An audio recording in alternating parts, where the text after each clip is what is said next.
Des informations récentes révèlent que les obusiers des 30 ont infligé des pertes significatives aux forces ukrainiennes dans la zone des opérations spéciales.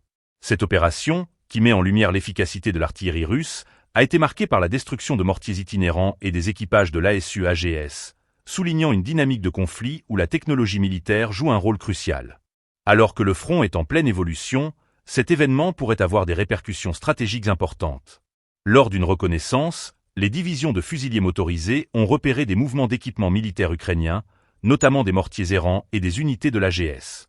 Ces informations ont été rapidement transmises aux équipages des obusiers des 30, des armes d'artillerie de 122 mm, qui ont alors ciblé et attaqué les positions ukrainiennes avec une grande précision. Les images publiées par le ministère russe de la Défense montrent l'ampleur de l'impact de ces frappes, qui ont permis de détruire des cibles stratégiques. Cette opération souligne la capacité des forces russes à identifier et à neutraliser des menaces sur le terrain. Les obusiers des 30, bien qu'anciens, ont prouvé leur efficacité dans des conditions de combat modernes, démontrant ainsi que les équipements militaires traditionnels peuvent encore jouer un rôle clé dans les conflits contemporains. Les pertes subies par les forces ukrainiennes en raison de ces frappes pourraient influencer non seulement le moral des troupes, mais aussi la stratégie globale adoptée par l'Ukraine.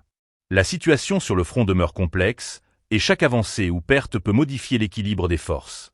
Les forces ukrainiennes, déjà confrontées à des défis importants, devront réévaluer leur position et leur tactique face à une artillerie qui fait preuve d'une telle efficacité.